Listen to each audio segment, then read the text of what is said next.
नमस्कार साथियों, RM39 classes YouTube channel में आप सभी का स्वागत है, अभिनंदन है। आशा करते हैं सब साथियों आप सभी अच्छे होंगे।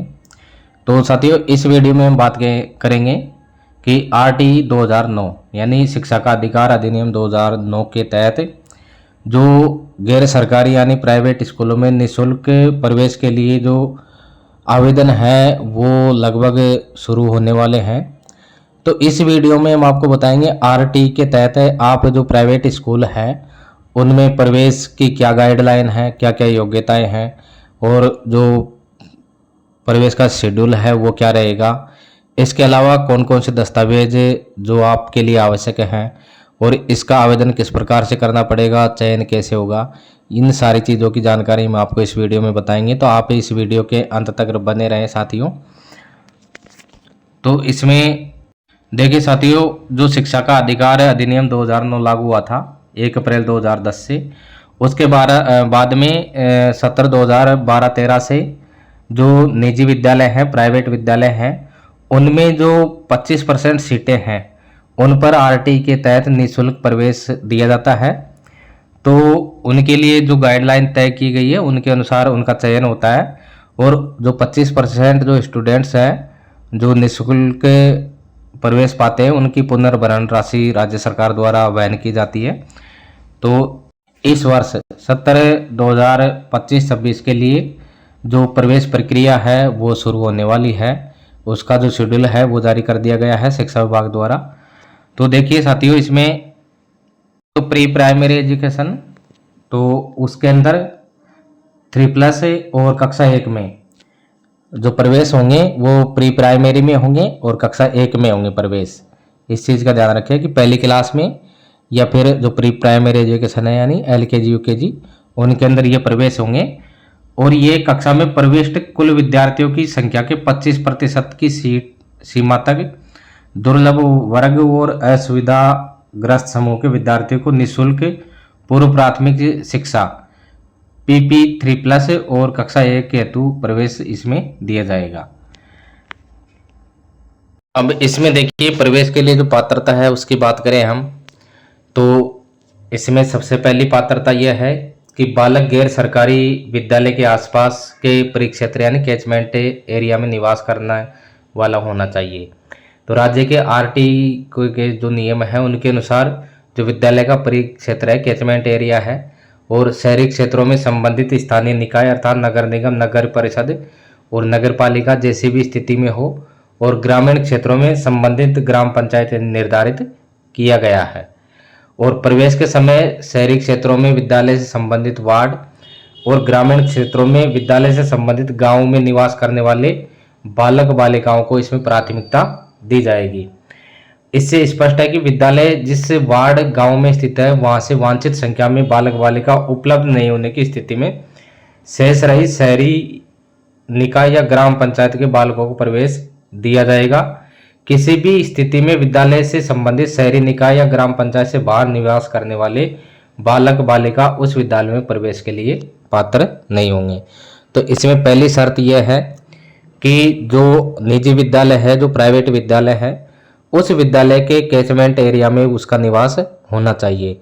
यानी जो नगर निगम, नगर परिषद या नगर पालिका अगर है शहरी में है वो, तो उसके अंदर वो जैसी भी स्थिति में हो उसके अनुसार वो उसमें होना चाहिए। और ग्रामीण क्षेत्र में है तो वो जो ग्राम पंचायत है वो निर्धारित की गई है कि वो ग्राम पंचायत का बालक होना चाहिए। और शहर में नगर निगम, नगर परिषद और नगर पालिका इनमें से जिसमें भी वो आता है उसमें से वो निवास उसका होना चाहिए। अब इसके अंदर जो प्राथमिकता दी जाएगी, जिस वार्ड के अंदर शहरों में जैसे शहर या नगर पालिका या नगर परिषद है तो उसके अंदर जिस वार्ड के अंदर जो विद्यालय स्थित है उस वार्ड का यदि विद्यार्थी आवेदन करता है तो ऐसे विद्यार्थियों को प्राथमिकता दी जाएगी। और शेष यदि सीटें बचती है तो अन्य जो वार्ड के बच्चे हैं उनका उनमें चयन किया जाएगा। उसी प्रकार से जिस ग्राम पंचायत के अंदर विद्यालय स्थित है और उस ग्राम पंचायत में जिस गांव के अंदर विद्यालय स्थित है तो सबसे पहले प्राथमिकता जिस गांव में विद्यालय स्थित है उनको दी जाएगी। उसके बाद में फिर शेष रही सीटों पर उस ग्राम पंचायत के सभी बालकों को प्रवेश दिया जाएगा। तो इस प्रकार से इसमें प्रवेश नियम रहेगा। और किसी भी स्थिति में यदि सीटें चाहे खाली रह जाओ, लेकिन जो ग्राम पंचायत या नगर पालिका, नगर परिषद और नगर निगम से बाहर के बच्चों का इसमें प्रवेश नहीं लिया जाएगा किसी भी स्थिति में। दूसरा, इसके अंदर 70/2025-26 में जो आरटी में प्रवेश है 33 जिलों के आधार पर किए जाएंगे, बाकी बढ़े हुए जिलों के आधार पर नहीं किए जाएंगे। अब इसमें अगला पॉइंट है कि बालक दुर्बल वर्ग या असुविधाग्रस्त समूह से संबंधित होना चाहिए। अब इसमें दुर्बल जो वर्ग है वो बताया गया है कि राजस्थान सरकार की अधिसूचना जो ये है 18 मई 2020 के अनुसार दुर्लभ जो वर्ग है उसको माना गया कि ऐसे बालक जिनके अभिभावकों की वार्षिक आय 2.5 लाख रुपए या उससे कम है। तो ऐसे बालक जिनकी आय 2.5 लाख रुपए या इससे कम है वो आरटी के लिए में प्रवेश के लिए आवेदन कर सकते हैं। पहला नियम ये हो गया। दूसरा, असुविधाग्रस्त समूह। तो इसमें 18 मई 2020 के अनुसार असुविधाग्रस्त जो समूह है उनकी व्याख्या की गई है कि एक तो अनुसूचित जाति के बालक हैं वो अनुसूचित जनजाति के बालक, अनाथ बालक, HIV या कैंसर से प्रभावित बालक या HIV और कैंसर से प्रभावित माता पिता या संरक्षक के बालक। उसके बाद में युद्ध विधवा के बालक, निःशक्त बालक जो निःशक्त व्यक्ति की परिभाषा जो केंद्र सरकार की right of person with disability act 2016 की धारा 2R में वर्णित सम्मिलित हो। और पिछड़ा वर्ग या विशेष पिछड़ा वर्ग के ऐसे बालक जिनके अभिभावकों की जो वार्षिक आय है वो 2.5 लाख रुपए या इससे अधिक नहीं हो, तो उनको असुविधाग्रस्त समूह माना गया है। तो साथियों, इसमें प्रवेश सीधी सी बात है कि प्रवेश के लिए पात्र वो बच्चे हैं जिनके अभिभावकों की आय है वो 2.5 लाख रुपए से अधिक नहीं हो। दूसरा, ये तो सबके लिए कॉमन नियम है। उसके बाद में SC ST के बालक इसमें प्रवेश के लिए पात्र होंगे और अनाथ बालक हैं वो पात्र होंगे। और HIV या कैंसर से पीड़ित कोई बालक है या उनके माता पिता पीड़ित हैं तो उनके बच्चे या बालक, या युद्ध के अंदर जो विधवा है उनके बालक, और निःशक्त बालक जो दिव्यांग हैं वो इसके लिए पात्र होंगे। पिछड़ा वर्ग या अति पिछड़ा वर्ग के ऐसे अभिभावक जिनकी वार्षिक आय 2.5 लाख रुपए से कम है वो इसके लिए पात्र। ऐसे बालक जिनके अभिभावक का नाम राज्य सरकार के ग्रामीण विकास विभाग या शहरी विकास विभाग द्वारा तैयार की गई जो BPL सूची केंद्रीय और राज्य सूची में सम्मिलित है उनके बालक इसमें प्रवेश ले सकते हैं, यानी BPL सूची वालों के बालक इसमें प्रवेश ले सकते हैं। अब इसमें ये तो हो गया नियम आय से संबंधित और कि कौन इसमें प्रवेश ले सकता है। उसके बाद में इसमें आयु की कक्षा के अनुसार बालक की आयु कितनी होनी चाहिए। तो देखिए, इसमें प्री प्राइमरी 3+ है। तो प्री प्राइमरी के अंदर उनकी आयु है बच्चों की वो 3 वर्ष या अधिक परंतु 4 वर्ष से कम होनी चाहिए। 3 वर्ष और 4 वर्ष से के बीच में उनकी आयु होनी चाहिए। और जो फर्स्ट क्लास है, पहली क्लास, उसमें आयु है 6 वर्ष या 7 वर्ष से कम, यानी 6 साल का हो जाना चाहिए और उसकी आयु 7 वर्ष से कम होनी चाहिए, यानी 6 वर्ष और 7 वर्ष के बीच में उसकी आयु हो। और विद्यालय में प्रवेश के लिए बालक बालिका की न्यूनतम और अधिकतम आयु जो आधार वर्ष है 31 जुलाई 2025 को पूर्ण होनी चाहिए, यानी 31 जुलाई 2025 को आधार माना गया है। 31 जुलाई 2025 के अकॉर्डिंग उसकी आयु 6 वर्ष या 7 वर्ष से कम होनी चाहिए और प्री प्राइमरी में 3 वर्ष से 4 वर्ष के बीच में होनी चाहिए। पॉइंट है इसमें साथियों की निःशुल्क प्रवेश के लिए जो निवास प्रमाण पत्र है वो, तो ये कंपलसरी है कि बालक या अभिभावक के निवास के संबंध में संबंधित तहसीलदार द्वारा जारी जो मूल निवास प्रमाण पत्र है वो मान्य होगा। तो जो अभिभावक है या बच्चे का मूल निवास प्रमाण पत्र आवश्यक है। इसमें निवास के संबंध में बालक या अभिभावक के अन्य वैधानिक दस्तावेजों के रूप में राशन कार्ड चल सकता है, आधार कार्ड, मतदाता पहचान पत्र, ड्राइविंग लाइसेंस और बिजली का बिल जो 6 माह से अधिक पुराना नहीं हो, और पानी का बिल 6 माह से अधिक पुराना नहीं हो, वो भी मान्य होंगे। यानी यदि आपके पास में मूल निवास नहीं है तो मूल निवास के अभाव में आप जो इसमें बताया गया है कि राशन कार्ड, आधार कार्ड, मतदाता पहचान पत्र, ड्राइविंग लाइसेंस, बिजली का बिल और पानी का बिल, तो ये दोनों 6 महीने से अधिक पुराने नहीं हो, ये भी मान्य होंगे। निवास के प्रमाण के रूप में इनमें जो भी दस्तावेज दिया जा रहा है उसमें ग्राम वार्ड का स्पष्ट उल्लेख होना चाहिए कि आप कौन से वार्ड में हैं या ग्राम में हैं। ग्राम या वार्ड का स्पष्ट उल्लेख नहीं होने और परिसीमन के कारण वार्ड परिवर्तन होने की स्थिति में संबंधित सरपंच, वार्ड पंच, पार्षद, बीएलओ किसी एक राजपत्रित अधिकारी से प्रमाणित अतिरिक्त दस्तावेज भी देना अनिवार्य होगा यदि उसमें परिसीमन हो गया। अब इसमें देखिए, जो दुर्बल वर्ग और जो असुविधाग्रस्त समूह है उससे संबंधित जो प्रमाण पत्र हैं वो निर्धारित प्रारूप में सक्षम अधिकारी द्वारा जारी होने चाहिए। एचआई व कैंसर पीड़ित से जो बालक अभिभावक के संबंध में किसी रजिस्टर्ड डायग्नोस्टिक जो केंद्र है की रिपोर्ट है वो मान्य होगी।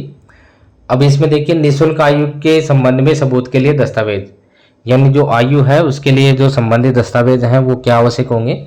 तो प्रवेश के लिए आयु के सबूत के लिए जन्म प्रमाण पत्र मान्य होगा और जन्म प्रमाण पत्र उपलब्ध न होने की स्थिति में यदि आपके पास में जन्म प्रमाण पत्र नहीं आए हैं तो आप इनके अलावा जो दस्तावेज हैं वो अस्पताल, सहायक नर्स और दाई एनएम रजिस्टर या अभिलेख, यानी आंगनबाड़ी में यदि रजिस्ट्रेशन है तो उसमें सहायक जो नर्स है या दाई है, एनएम है, उसका रजिस्टर या अभिलेख या हॉस्पिटल का जो डिस्चार्ज टिकट है उनमें से, फिर आंगनबाड़ी अभिलेख इसके अंदर और आधार कार्ड, ये तीनों में से एक जरूरी है आयु के दस्तावेज सत्यापन के लिए। उक्त में से कोई भी एक दस्तावेज निःशुल्क प्रवेश हेतु आयु के सबूत के लिए मान्य होगा तथा दस्तावेज पर अंकित बालक की जन्म तिथि से ही अंतिम माना जाएगा, परंतु प्रवेश के उपरांत भौतिक सत्यापन से पूर्व बालक का जन्म प्रमाण पत्र बनवाकर विद्यालय में उपलब्ध करवाया जाना आवश्यक होगा और प्रवेश के उपरांत जन्म तिथि में किसी प्रकार का संशोधन स्वीकार नहीं किया जाएगा। तो इसमें स्पष्ट दे रखा है कि यदि आपके पास में जन्म प्रमाण पत्र नहीं है तो आप हॉस्पिटल का जो डिस्चार्ज टिकट है, नर्स या दाई का रजिस्टर है उसका जो अभिलेख है वो भी ला सकते हैं, आंगनबाड़ी अभिलेख है वो भी ला सकते हैं और आधार कार्ड भी आप दे सकते हैं। लेकिन इसमें आपका जो भौतिक सत्यापन से पहले यानी प्रवेश के बाद में आपको जन्म प्रमाण पत्र जो विद्यालय में बनवा करके इसमें जमा करवाना होगा और प्रवेश के बाद में जन्म तिथि में किसी भी प्रकार का इसमें आप चेंज नहीं कर सकते। तो इसमें पहले दे दिया कि आपको जन्म तिथि में जो भी संशोधन करवाना है आप इसमें प्रवेश से पहले करवा सकते हैं, प्रवेश से होने के बाद में आप इसमें कुछ भी संशोधन नहीं करवा सकते। अब साथियों आगे है इसमें जो प्रवेश शेड्यूल है, कार्यक्रम है वो किस प्रकार से रहेगा, तो ये भी जारी कर दिया गया है। तो इसमें देखिए, सबसे पहले विज्ञापन जारी करना, तो विज्ञापन इसमें जारी कर दिया गया है। फिर संबंधित विद्यालय द्वारा विद्यालय प्रोफाइल अपडेट करना, तो ये 24 मार्च तक विद्यालय प्रोफाइल अपडेट हो जाएगी और संबंधित जो विद्यालय हैं जिनमें आरटी प्रवेश होना है वो सारे कर देंगे। फिर अभिभावकों द्वारा ऑनलाइन आवेदन करना व दस्तावेज अपलोड करना, तो ये 25 मार्च 2025 से और 7 अप्रैल 2025 तक संबंधित अभिभावक द्वारा किया जाएगा। तो इसमें 25 मार्च से आप इसमें ऑनलाइन आवेदन कर सकते हैं और ऑनलाइन आवेदन की जो अंतिम डेट है वो 7 अप्रैल 2025 है, यानी 25 मार्च से और 7 अप्रैल तक आप आरटी में प्रवेश के लिए आप इसमें ऑनलाइन आवेदन कर सकते हैं। उसके बाद में ऑनलाइन लॉटरी द्वारा प्रवेश हेतु बालकों का वरीयता क्रम निर्धारण इसमें किया जाएगा 9 अप्रैल को और राज्य स्तर पर एनआईसी द्वारा ये लॉटरी सिस्टम अपनाया जाएगा और वहाँ से लॉटरी इसकी निकाली जाएगी। उसके बाद में इसमें देखिए, अभिभावकों द्वारा ऑनलाइन रिपोर्टिंग करना, तो 9 अप्रैल से और 15 अप्रैल तक आप विद्यालय के अंदर रिपोर्टिंग कर सकते हैं। दूसरा इसमें देख रखा है विद्यालय चयन क्रम को बदलना, तो आप इसमें विद्यालय चयन का जो आपने क्रम है वो दिया है उसको आप चेंज कर सकते हैं, ये सुविधा आपके लिए है। तो आप रिपोर्टिंग करेंगे उससे पहले तक आप इसमें चेंज कर सकते हैं, रिपोर्टिंग करने के बाद में इसमें कोई चेंज नहीं हो सकेगा। तो रिपोर्टिंग का जो टाइम है वो 9 अप्रैल से और 15 अप्रैल तक है। उसके बाद में विद्यालय द्वारा आवेदन पत्रों की जांच करना प्रथम चयनित विद्यालय द्वारा, तो 9 अप्रैल से और 21 अप्रैल तक जो आवेदन पत्र हैं उनकी जांच की जाएगी, तो जो निजी विद्यालय हैं वो। फिर उसके बाद में शेष समस्त आवेदन ऑटो वेरीफाई करना 22 अप्रैल 2025 को किए जाएंगे। राज्य स्तर पर एनआईसी द्वारा। फिर अभिभावक द्वारा दस्तावेजों में संशोधन करना। 9 अप्रैल से और 24 अप्रैल तक जो दस्तावेज हैं उसमें संशोधन किया जा सकता है अभिभावक द्वारा। तो आप 9 अप्रैल से और 24 अप्रैल तक इसमें संशोधन कर सकते हैं। फिर उसके बाद में विद्यालय द्वारा आवेदन पत्रों की पुनः जांच करना प्रथम चयनित विद्यालय द्वारा। 9 अप्रैल से और 28 अप्रैल तक इसमें निजी विद्यालय वो करेंगे। तो 9 अप्रैल से और 28 अप्रैल तक इसमें जो आवेदन पत्र हैं उनकी जांच की जाएगी। उसमें उसके बाद में विद्यालय द्वारा रिजेक्शन रिक्वेस्ट किए जाने पर सीबीओ द्वारा जांच की जाएगी 11 अप्रैल से और 5 मई तक सीबीओ द्वारा की जाएगी। फिर संशोधित दस्तावेज विद्यालय द्वारा जांच नहीं किए जाने पर ऑटो वेरीफाई करना 6 मई राज्य स्तर पर एनआईसी द्वारा। फिर उसके बाद में पोर्टल द्वारा उपलब्ध आरटी सीट पर चयन करना। प्रथम चरण आवंटन ये होगा 9 मई 2025 से और 15 जुलाई 2025 तक राज्य स्तर पर एनआईसी द्वारा।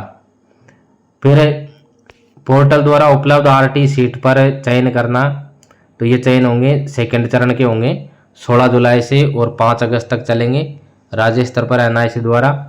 और पोर्टल द्वारा उपलब्ध आरटी सीट पर चयन करना सशुल्क बालकों के प्रवेश और बालक के वरीयता के आधार पर अंतिम चरण।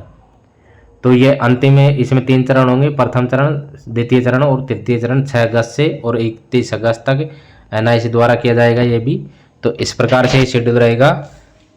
तो इसमें शेड्यूल में जो अभिभावक है उसका काम है सबसे पहले 25 मार्च 2025 से और 7 अप्रैल तक आपको ऑनलाइन आवेदन करना है।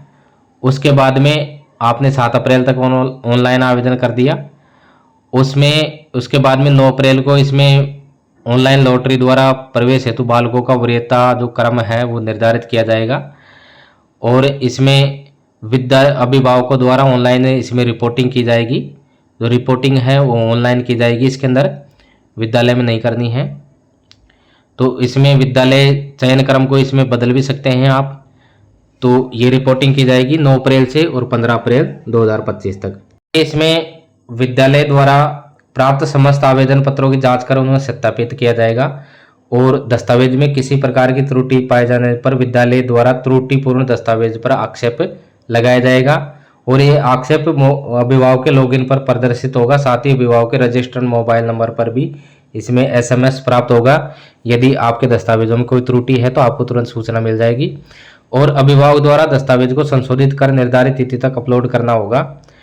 संशोधित जो दस्तावेज है विद्यालय द्वारा उनकी पुनः जांच की जाएगी और विद्यालय द्वारा पुनः जांच में आवेदन आक्षेपित किए जाने पर विद्यालय को युक्त कारण बताते हुए रिजेक्शन रिक्वेस्ट करनी होगी। इसमें एक और महत्वपूर्ण बात है कि जो विद्यालय स्तर पर किसी भी जो आवेदन है उसको रिजेक्ट नहीं किया जा सकेगा। यदि आपने आवेदन किया है तो किसी भी आवेदन को विद्यालय द्वारा रिजेक्ट नहीं किया जा सकता। इसके अंदर यदि आपके दस्तावेज में कोई त्रुटि है तो आपको उसको संशोधन का अवसर दिया जाएगा। देखिए साथियों, जो ऑनलाइन आवेदन की प्रक्रिया है वो इस प्रकार से रहेगी।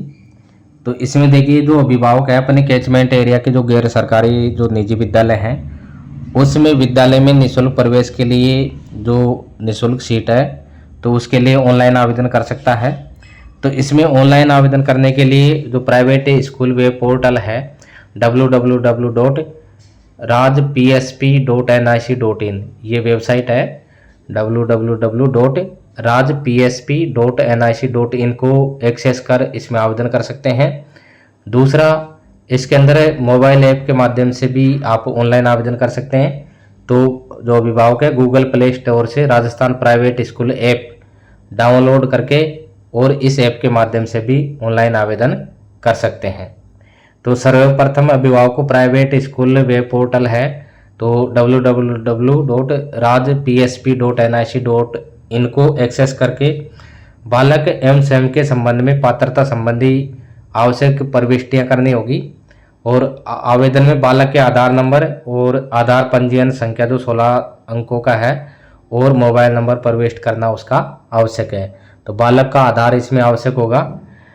वे बालक जो आरटीई के तहत किसी विद्यालय में प्रवेश ले चुके हैं पुनः आवेदन नहीं कर सकेंगे। तो जिन्होंने पहले प्रवेश ले लिया है तो वो इसमें दोबारा आवेदन नहीं कर सकते, आरटीई के तहत जिन्होंने प्रवेश ले रखा है।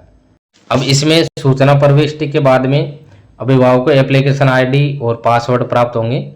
इस एप्लीकेशन आईडी और पासवर्ड का उपयोग कर अभिभावक को लॉगिन करना है और बालक और स्वयं के संबंध में विस्तृत सूचनाओं की एंट्री और संबंधित दस्तावेज अपलोड करने हैं। तो इसमें सबसे पहले जो कुछ महत्वपूर्ण जानकारियां हैं, जो पात्रता संबंधी आवश्यक सूचनाएं हैं वो भरेंगे आप, और आधार नंबर भरेंगे बालक का।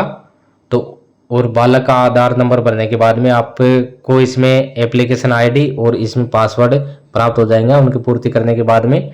तो आपको एप्लीकेशन आईडी और पासवर्ड लगा करके फिर वो फॉर्म खोलना है और उस फॉर्म में आपको और बालक के स्वयं में जो विस्तृत जानकारियां हैं पूरी वो भरनी है और उसके बाद में जो आवश्यक दस्तावेज हैं वो अपलोड करने हैं। अब इसमें महत्वपूर्ण बात यह है कि आवेदन के समय समस्त वांछित दस्तावेज अपलोड किए जाएंगे। इसमें जिस टाइम पे आपको आवेदन करना है उसी टाइम पे सारे दस्तावेज चाहिए होंगे।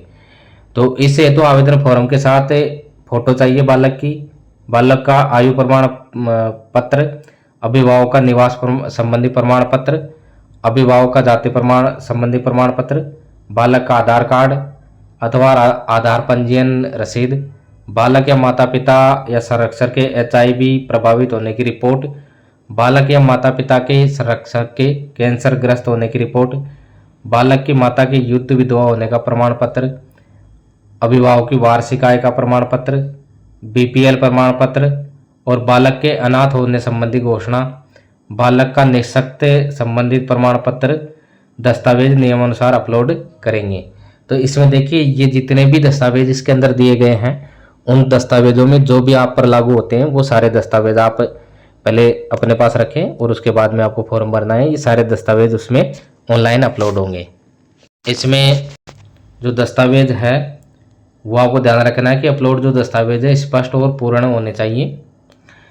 अब इसमें अभिभावक एक बार ही ऑनलाइन सूचनाएं प्रविष्ट कर अपने क्षेत्र के कैचमेंट एरिया के अधिकतम 5 इच्छित विद्यालयों का विकल्प क्रमानुसार सर्वप्रथम उस विद्यालय का चयन करें जिसमें वह प्रवेश का सर्वाधिक इच्छुक है।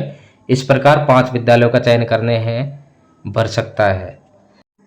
तो साथियों इसमें महत्वपूर्ण बात है कि जो अभिभावक है एक बार जो ऑनलाइन सूचनाएं प्रविष्ट करने के बाद में अधिकतम 5 विद्यालयों का वो चयन कर सकता है यदि उसके कैचमेंट एरिया में है, कैचमेंट एरिया के ही, बाहर के नहीं। यदि मान लो वो ग्राम पंचायत में है तो ग्राम पंचायत वाले विद्यालय यदि 1 है तो 1, 2 है तो 2 या 5 से ज़्यादा है तो अधिकतम 5 का वो चयन कर सकता है। इसी प्रकार जो शहरी है तो शहरी के अंदर वो अधिकतम 5 विद्यालयों का चयन उसमें कर सकता है। तो सर्वप्रथम उस विद्यालय का चयन करना है जिसमें वो सर्वाधिक इच्छुक है प्रवेश के लिए। इन विद्यालयों में गत सत्र के RTI और नॉन RTI प्रवेश की स्थिति, वर्तमान सत्र में संभावित RTI सीट की जानकारी संबंधित विद्यालय पर क्लिक कर प्राप्त की जा सकेगी। इसमें देखिए आपने फॉर्म भर दिया, फॉर्म भरने के बाद में आप इसमें जो आवेदन क्रमांक है उसके माध्यम से आवेदन फॉर्म की ट्रैकिंग स्टेटस की जानकारी आप देख सकते हैं। तो आपको ऑनलाइन इसमें जो आवेदन क्रमांक है, एप्लीकेशन क्रमांक है, उसके माध्यम से आप अपने फॉर्म का स्टेटस देख सकते हैं। और इसमें विद्यालय द्वारा आवेदन क्रमांक पर की गई कार्रवाई, दस्तावेजों की जांच की जो प्राप्त की जा सकेगी, स्थिति, विद्यालय में RTI बालक के रूप में प्रवेश की स्थिति व अन्य जानकारियां उपलब्ध होंगी। तो जो भी कार्रवाई आपके फॉर्म के ऊपर की जाएगी वो सारा स्टेटस आप इसमें देख सकते हैं ऑनलाइन जो आवेदन क्रमांक है उसके माध्यम से। तो अभिभावक आवेदन करने के बाद में समय समय पर आवेदन क्रमांक से लॉगिन करके और आवेदन के जो फॉर्म की स्थिति है वो जांच कर लें। क्यों इसमें दिया गया है कि छात्र अपने आवेदन क्रमांक पर समय समय पर अपडेट सूचना से सही जानकारी लेते रहें। विद्यालय द्वारा इस संबंध में आवेदनकर्ता से संपर्क स्थापित कर उन्हें इस बाबत सूचना देना अनिवार्य नहीं है। तो ये कंपलसरी नहीं है कि विद्यालय आपको सूचना देगा ही, तो आपको सूचना स्वयं को लेनी है। जो आपका एप्लीकेशन नंबर है उसके माध्यम से आप लॉगिन करके इसमें जो आवेदन का स्टेटस है वो आपको देखते रहना है। अब देखिए इसमें टाइम फ्रेम के अनुसार निर्धारित अंतिम तिथि तक अभ्यर्थी भरी गई सूचना में अभिभावक रजिस्टर्ड मोबाइल नंबर पर OTP के आधार पर परिवर्तन कर सकते हैं। साथ ही इस अवधि में अगर गलत दस्तावेज अपलोड कर दिया है तो सही दस्तावेज दोबारा अपलोड कर सकते हैं। आवेदन भरने की अंतिम तिथि को सभी दस्तावेजों को पोर्टल द्वारा स्वतः ही फाइनल लॉक कर दिया जाएगा। इसके पश्चात आवेदन में कोई संशोधन नहीं किया जा सकेगा। तो इसके अंदर जो ऑनलाइन आवेदन करने की जो डेट है, जो अंतिम डेट है साथियों 7 अप्रैल, तो 7 अप्रैल के बाद में इसमें किसी प्रकार का संशोधन नहीं होगा। तो यदि आपने फॉर्म भरा, फॉर्म के अंदर कोई गलती रह गई या गलत दस्तावेज आपने अपलोड कर दिया, तो आप इस बीच में जो डेट है उसके बीच में आप इसमें संशोधन कर सकते हैं, या जो संशोधित जो दस्तावेज है वो आप इसमें अपलोड कर सकते हैं। अंतिम डेट के बाद में इसमें पोर्टल द्वारा जो जितने भी फॉर्म है उनको फाइनल लॉक कर दिया जाएगा। उसके बाद में आपको इसमें संशोधन करने का अवसर इसके अंदर नहीं मिलेगा।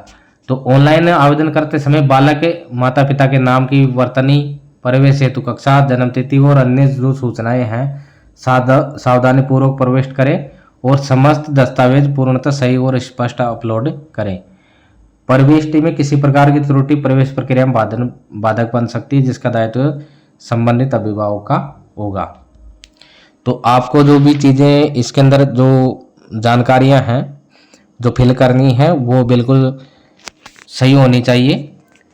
नाम की वर्तनी, प्रवेश हेतु कक्षा, जन्म तिथि और जो सूचनाएं हैं वो सावधानीपूर्वक आपको भरनी है। इसके अंदर देखिए जो लॉटरी सिस्टम निकलेगा प्रवेश के लिए, तो लॉटरी सिस्टम में देखिए सबसे पहले विद्यालय का वार्ड, अगर शहरी निकाय है तो विद्यालय का वार्ड, और फिर पूरा शहरी निकाय, समस्त शहरी निकाय, ये हो जाएगा।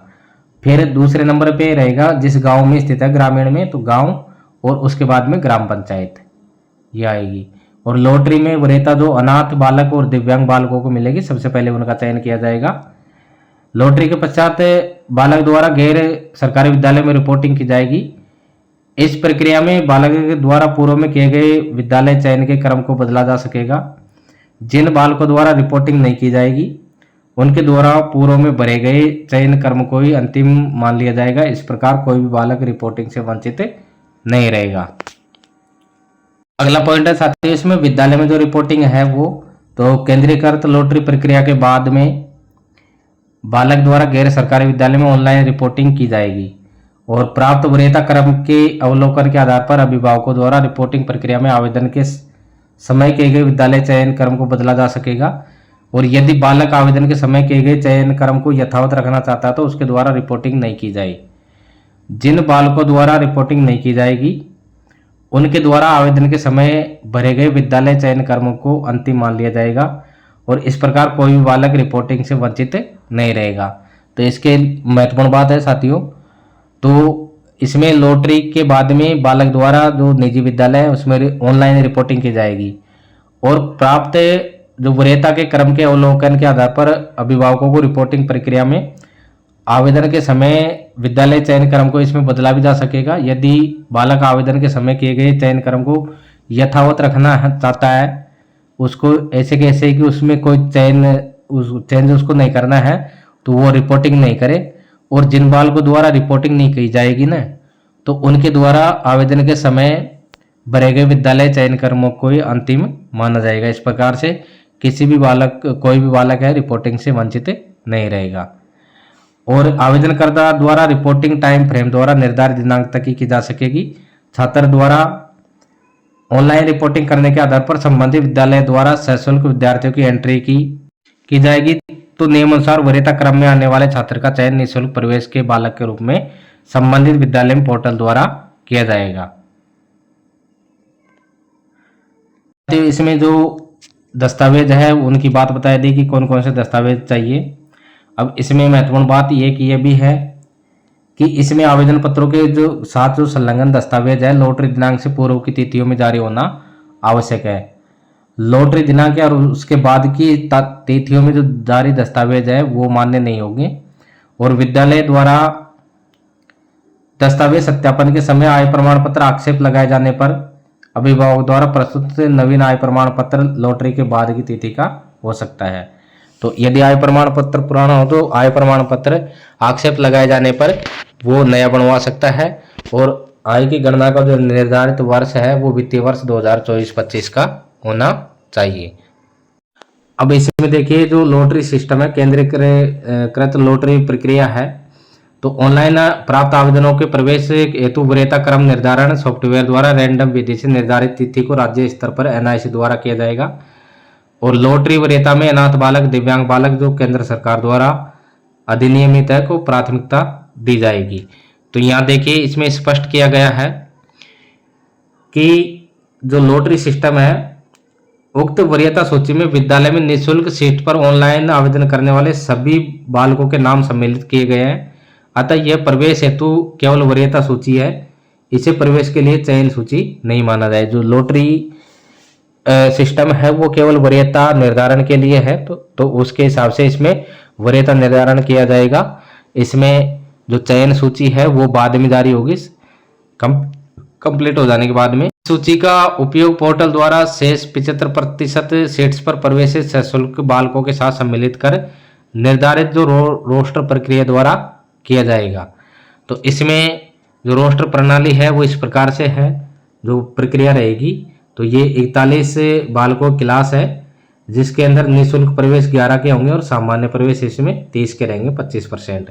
तो इसमें देखिए फर्स्ट नंबर पे सामान्य है, सेकंड नंबर पे इसमें निःशुल्क है, फिर 2 इसमें सामान्य के आगे और 5वें नंबर पे निःशुल्क, फिर 3 सामान्य, फिर निःशुल्क, फिर 3 सामान्य, यानी उसके बाद में 3 का इसमें गैप रहेगा। तो 3 बालकों के बाद में एक निःशुल्क बालक रहेगा। इसमें एक और चीज स्पष्ट की गई कि विद्यालय द्वारा बालकों से लिए जा रहे शुल्क के स्थान पर अनुदान, चंदा, दान, सहयोग के नाम से जो रसीद काटी जाती है उनकी पुनर्भरण राशि राज्य सरकार द्वारा नहीं की जाएगी, वो अभिभावकों को भी देनी होगी। फिर अभिभावकों द्वारा निःशुल्क प्रवेशित बालकों के विद्यालय परिवर्तन के संबंध में स्पष्टीकरण है कि यदि कोई अभिभावक स्वेच्छा से अपने बालक को एक विद्यालय से दूसरे विद्यालय में स्थानांतरित कराना चाहता है तो विद्यालय परिवर्तन होते ही वह बालक फीस पुनर्भरण का पात्र नहीं माना जाएगा, वो आरटीई से बाहर हो जाएगा। इसके अंदर एक और स्पष्टीकरण है कि आपको जो आय प्रमाण पत्र है वो हर वित्तीय वर्ष यानी हर वर्ष जमा करवाना होगा। तो आपको जो 2.5 लाख रुपए की सीमा तक का जो वार्षिक आय प्रमाण पत्र है जो वो जमा करवाना होगा। तो इसमें आपको सत्र 2024-25 का जो वित्तीय वर्ष 2024-25 का जो आय प्रमाण पत्र है वो भी इसमें जमा कराना होगा। ये इसमें देखिए प्रवेश के लिए जो आवेदन का प्रारूप है वो इसमें दे रखा है। तो आप सबसे बेस्ट काम तो ये है कि आप इस प्रवेश फॉर्म को एक बार आप प्रिंट निकलवा लें। प्रिंट निकलवाने के बाद में आप इसको ऑफलाइन भरें, पहले भर करके, और उसके बाद में इसमें से आपको ऑनलाइन करें। तो इससे जो त्रुटियां या होने की संभावनाएं कम रहती है, गलतियां कम होगी, इसलिए आप इसको भर करके और उसके बाद में ऑनलाइन करें। इसमें देखिए कुछ प्रश्न है जिनके कि यदि किसी कारणवश निःशुल्क प्रवेश जो बालक है शैक्षणिक सत्र के बीच में विद्यालय छोड़ देते हैं तो उनके पुनर्भरण का क्या होगा। तो इसमें देखिए जो निजी विद्यालय में एंट्री लेवल कक्षा में प्रवेशित केवल उन्हीं छात्रों का पुनर्भरण होगा जो सत्र पर्यंत अध्ययन रहा हो। यदि किसी भी कारण से छोड़ने, टीसी लेकर अन्य विद्यालय में चले जाना, बिना टीसी के अन्य विद्यालय में प्रवेश लेने या छात्र की किसी कारण से मृत्यु हो जाने पर छात्र की फीस का पुनर्भरण राजस्थान सरकार द्वारा नहीं किया जाएगा। एक प्रश्न है कि क्या विद्यालय में निःशुल्क सीट पर अध्ययनरत विद्यार्थी द्वारा पुनः आवेदन किया जा सकता है। तो इसमें देखिए विद्यालय में निःशुल्क सीट पर अध्ययनरत विद्यार्थी द्वारा पुनः आवेदन नहीं किया जा सकता। इस हेतु इस बार से आवेदन करते समय आधार नंबर या आधार पंजीयन नंबर की एंट्री करनी अनिवार्य होगी। तो आप इसमें यदि अध्ययनरत है तो आप इसमें दोबारा इसमें आवेदन नहीं कर सकते। तो साथियों वीडियो थोड़ा लंबा हो गया, लेकिन इसमें मैंने आपको सारी जो जानकारी है मोटी मोटी लगभग पूरी जानकारी आरटी से संबंधित देने की कोशिश करी है। साथियों आशा है कि आपको ये वीडियो अच्छा लगा होगा, तो आप इस वीडियो पर लाइक और कमेंट अवश्य करें। साथियों अगली जानकारी के साथ में एक बार पुनः मिलते हैं। नमस्कार साथियों।